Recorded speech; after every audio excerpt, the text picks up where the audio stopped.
Jack the Ripper, also known as the Whitechapel Murderer and Leather Apron, is an unidentified serial killer who is active in Whitechapel and the surrounding districts in the East End of London in 1888, and who targets, murders, and mutilates at least 5 prostitutes, but truly the number is unknown and likely much larger. Hi there, my name is Misha, and welcome to All Things True Crime, or welcome back if you're a regular.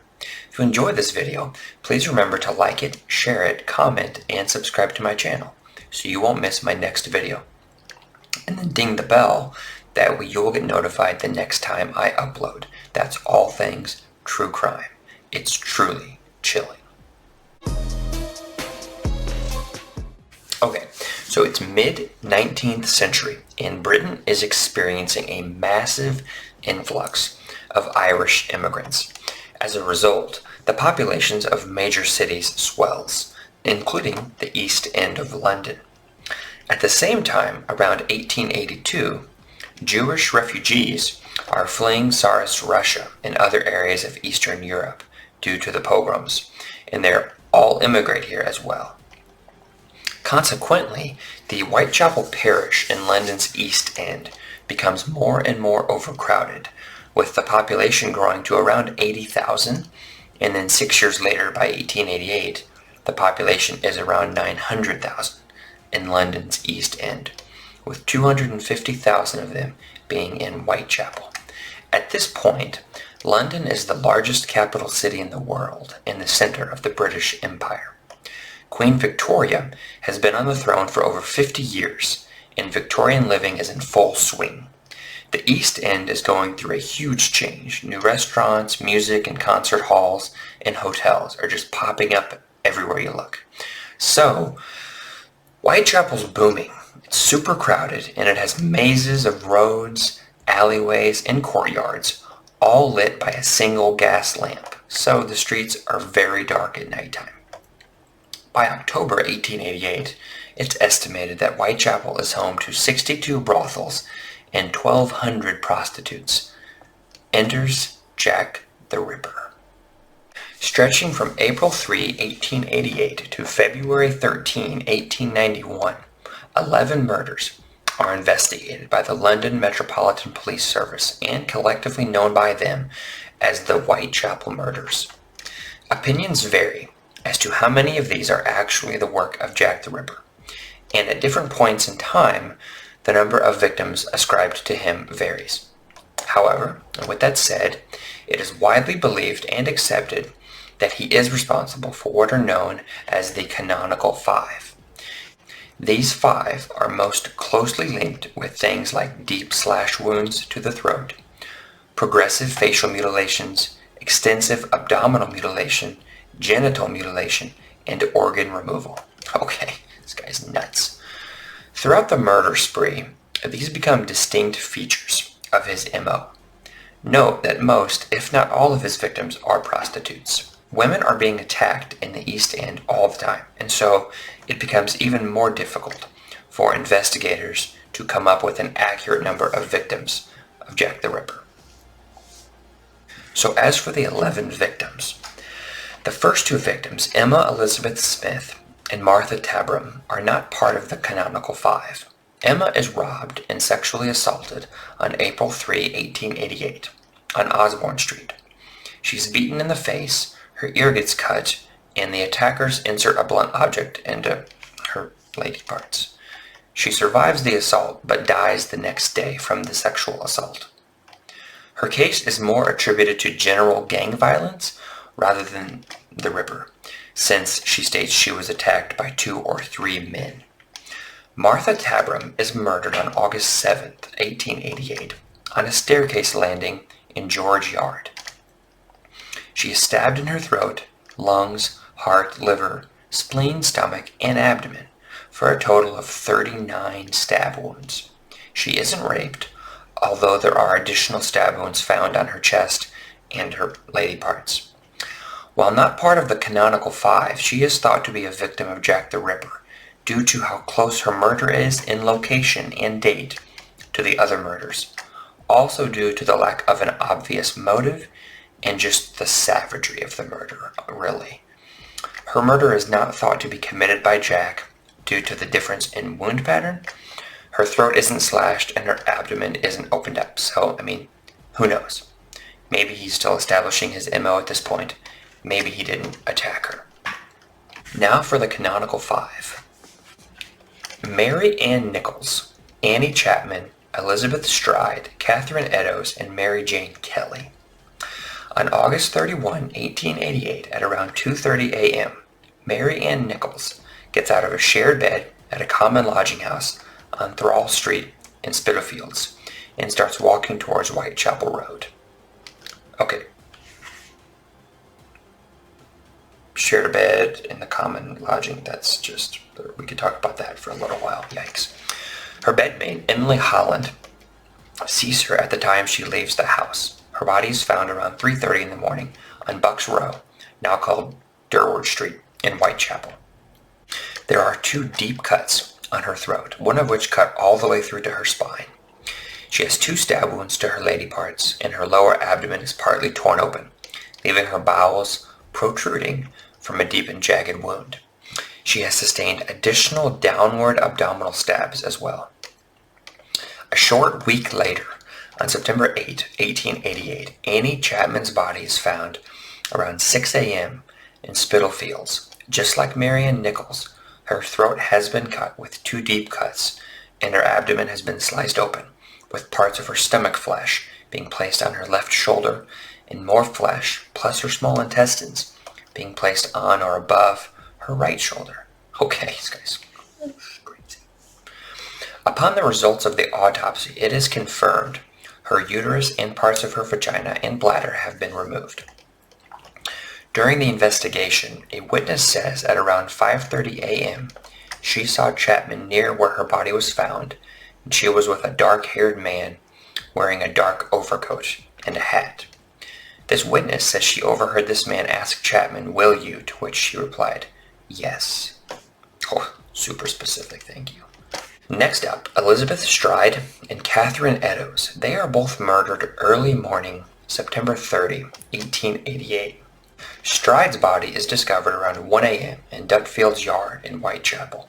Cause of death is a single ear-to-ear deep cut, measuring 6 inches across her neck, severing her left carotid artery and her trachea, ending right beneath her right jaw. Since this is the murderer's only mutilation to the body, it is debated as to whether or not she is a victim of Jack the Ripper. Others say perhaps he was interrupted during the attack, which we know does happen from time to time. A few witnesses say they saw her with a man near where her body was later discovered, but they all give differing descriptions of the man, so no help there. For Catherine Eddowes, her body is discovered just 45 minutes after they find Elizabeth Stride's. Eddowes is found in the City of London, in Mitre Square. Her throat is cut ear to ear, and her abdomen is sliced open hip to hip. Yikes. The wound is deep and jagged. Part of her intestines have been removed and placed above her right shoulder, with another part of her intestines being placed between her body and her left arm. Her left kidney and most of her uterus has been removed. Her face is severely disfigured. The Ripper severed her nose, sliced her cheeks, and cut her eyelids. He carves a triangle on each of her cheeks, and he removed sections of her ears and left them on her body. It is later estimated by the investigators that all of the mutilations would have taken at least 5 minutes to complete, meaning he spent time with the body. An eyewitness says he and 2 friends passed through the area shortly before her murder and saw a man and a woman who could have been Eddowes and the Ripper. His friends were unable to confirm the description of the man he provided to authorities. These 2 murders later become known as the double event, since both occurred on the same morning. Weird side bit here. Eddowes' bloodied apron is found on Goulston Street in Whitechapel at 2:55 a.m. That is 70 minutes after her body is discovered. So, on the wall above the bloody apron is an inscription written in chalk that reads roughly, "The Jews are the men that will not be blamed for nothing." It seems this was an attempt to blame the Jews and incite violence. The handwriting doesn't match the Dear Boss letter claimed to be sent by Jack the Ripper himself, although many believe Jack the Ripper didn't write that letter either. In an effort to prevent violence and riots, the police commissioner had the graffiti removed immediately. So, interesting if that was him or not. Next victim is Mary Jane Kelly. Her body is discovered at 10:45 a.m. on November 9th, 1888, in her residence, the single room she rented. The only murder of the canonical five to occur inside and to take longer than a mere few minutes to mutilate. She was found naked on her bed. The entire surface of her abdomen and thighs was removed. Her organs were removed, breasts were cut off, arms were mutilated, and face mutilated beyond recognition. Her neck was severed down to her spine. He scattered her organs and tissue around her. Her uterus, kidneys, and one breast were found under her head, other breasts by her right foot, liver between the feet, intestines on her right side, and spleen by her left side. Abdomen, flesh, and thighs were on a nearby table. Of course, blood had saturated everything. Blood spatter was all over the walls. It was horrific. Her nose, cheeks, eyebrows, and ears were all partly removed. Her lips were peeled. He cut her neck so hard that her fifth and sixth cervical vertebrae were deeply notched. Based on the contents left behind in the fireplace, the amount of ash, it suggests that the Ripper burned several items in order to keep the room lit during her murder and subsequent, whatever you want to call it, that he did to her body. For the canonical five, each occurred during the night, either on or close to a weekend, and either at the end of the month or a week or so after. Not exactly precise, I know. For these five, each murder and subsequent mutilation became increasingly severe as the series of murders progressed, with the exception of Stride, though, as I mentioned, many believe this is due to Jack being interrupted during her mutilation. Still, there are other inconsistencies. Nichols wasn't missing any of her organs. Chapman had her uterus and parts of her bladder and vagina removed. Eddowes' uterus and one kidney was removed, and her face was mutilated. And Kelly was eviscerated beyond belief, her face mutilated, her neck severed down to the spine, and her heart was missing from the crime scene. So, he took it with him? Okay. The belief that these five murders are linked together and committed by the same murderer is held for a few reasons. On November 10, 1888, police surgeon Thomas Bond wrote a letter to the head of the London CID, Robert Anderson, with the belief they were linked. Also in 1894, Sir Melville Magneton, Assistant Chief Constable of the Metropolitan Police Service and head of the Criminal Investigative Department, or CID, wrote a report that stated the Whitechapel murderer had 5 victims and 5 victims only, referring to the canonical 5. There are numerous thoughts posited by researchers theorizing which murders are linked together and which ones were the acts of copycats or just separate murderers. Who knows? Not even everyone agrees in the so-called canonical 5.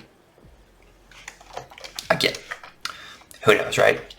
So, Mary Jane Kelly is generally considered to be the Ripper's last victim, and as is the case with other serial killers who suddenly stop, many believe the Ripper stops after Kelly due to his own death, or imprisonment, or injury, or immigration, or even institutionalization.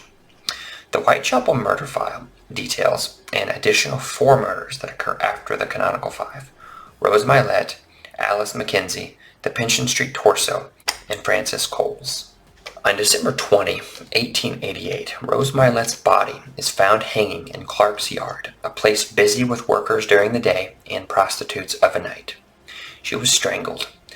4 doctors perform autopsies, and all conclude she was murdered, but the head of the London CID, Robert Anderson, believes she accidentally hanged herself on the collar of her dress while in a drunken stupor. At Anderson's request, Dr. Bond, the police surgeon, performs his own examination and agrees with Anderson. How convenient. Commissioner Monroe suspects suicide or natural death, since there weren't any signs of a struggle. The coroner, Wynne Baxter, believes there isn't sufficient evidence of murder. However, the inquest jury concludes it was murder. I want to know what those 4 doctors found that convinced them it was murder, right? And what was she hanged from? That it could have been accidental, but also perhaps suicide or even murder? Okay. On July 17th, 1889, at around 12:45 a.m., Alice Mackenzie is murdered in Castle Alley, Whitechapel. Her left carotid artery is severed with a slice from ear to ear. While her abdomen has cuts on it, they are determined to not be as deep as previous murders, and it is concluded a shorter blade was used. Once again, law enforcement is divided. Some believe the Ripper to be responsible, others do not. Even the doctors are divided. The coroner acknowledges both possibilities, saying, quote, "There is great similarity between this and the other class of cases which have happened in this neighborhood, and if the same person has not committed this crime, it is clearly an imitation of the other cases," end quote. There you have it. Alice Mackenzie, victim of the Ripper or a copycat? Yes. No. On September 10th, 1889, at 5:15 a.m., a woman's torso is discovered under a railway arch in Pynchon Street, Whitechapel. Extensive bruising of the torso indicates the woman was severely beaten before being murdered. Seems she was murdered 1 day prior to being discovered. The abdomen is very mutilated, in line with the Ripper's MO, but her genitals are left unwounded. It is believed the victim was in her 30s. Despite a search of the area, investigators were unable to locate any more of her body. Per the usual, law enforcement and pathologists are divided amongst themselves. Some say she hemorrhaged, likely from her throat being cut, indicating the Ripper's MO. Others say she didn't hemorrhage. The chief inspector didn't believe the Ripper was responsible and instead suggested a link to the Thames torso murders and the Whitehall mystery. He goes on to say he believes this and other murders to be the work of a different serial killer, who could also be the same person as Jack the Ripper. But wait, you just said it was a different serial killer. Okay. They clearly haven't a clue. There's also another case going on with dismembered women, so it could also be part of that case. The final murder in the Whitechapel file is committed on February 13, 1891. Frances Coles is murdered under a railway arch in Swallow Gardens in Whitechapel. Her body is found at 2:15 a.m., just moments after the attack. She's found by a patrolman. He had to stay with the body per protocol, so the person he saw flee was just able to get away. She died before medical help arrived. Based on her injuries, it seems she was violently thrown to the ground before her throat was cut twice. There are no other cuts or mutilations to her body. However, since she had just been murdered and then a patrolman walked by, the murderer was unable to continue. A man who had been seen with her earlier was arrested by police and eventually charged with her murder. His name was James Sadler, but he's released a few weeks later due to lack of evidence, and he is one of over 100 suspected to be Jack the Ripper. In addition to the 11 Whitechapel murders, there are other murders that some have linked to the Ripper. Some are identified, some remain unidentified, around 8 or so. Most individual murders, others perhaps connected. It's very complicated and quite messy.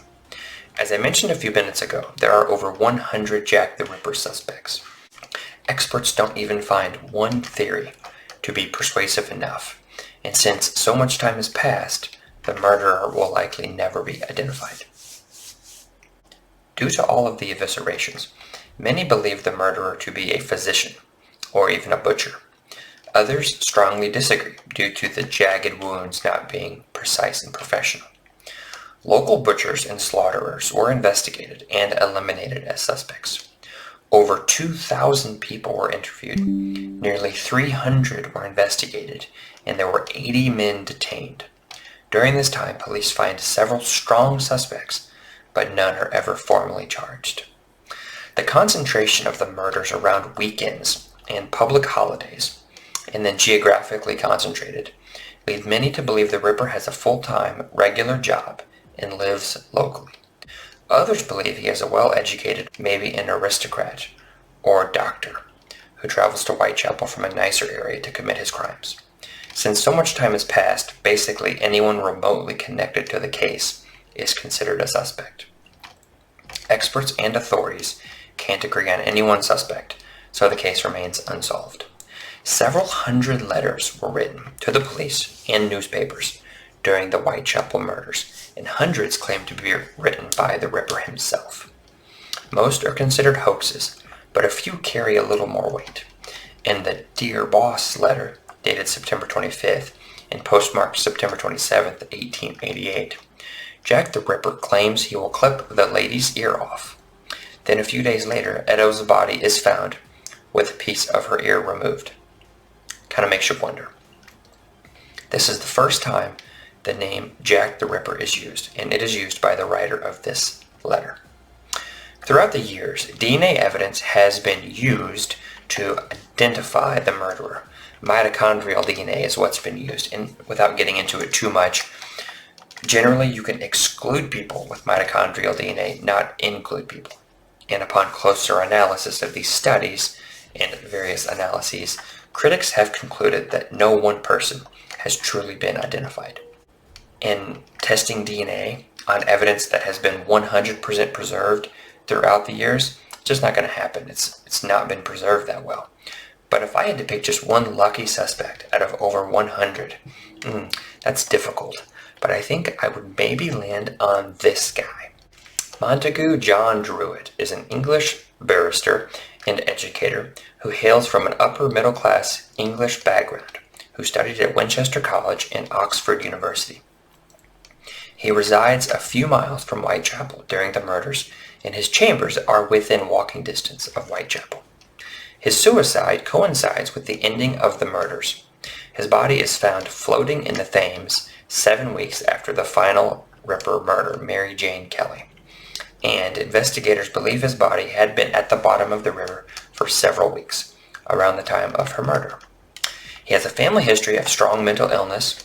He is seen playing cricket the next day after a few different murders, but many believe he could have committed the murders and still made the games. Was it him for sure? No. Could it have been? Maybe. Despite an extensive police investigation into the murders, Jack the Ripper was never identified, and the crimes remain unsolved. Well, that's creepy. If you enjoyed this video, please remember to like it, share it, comment, and subscribe to this channel. Next week, we're going to learn all about Israel Keyes, an American serial killer, kidnapper, rapist, burglar, bank robber, arsonist, and necrophile. Her murders at least 3 people from June 2011 to February 2012, but whose violent crimes go all the way back to 1996, and drawings found in his cell indicate he murdered a total of 11. Catch his creepy story next time, right here on All Things True Crime. It's truly chilling. Thanks for watching, and until next time, stay safe.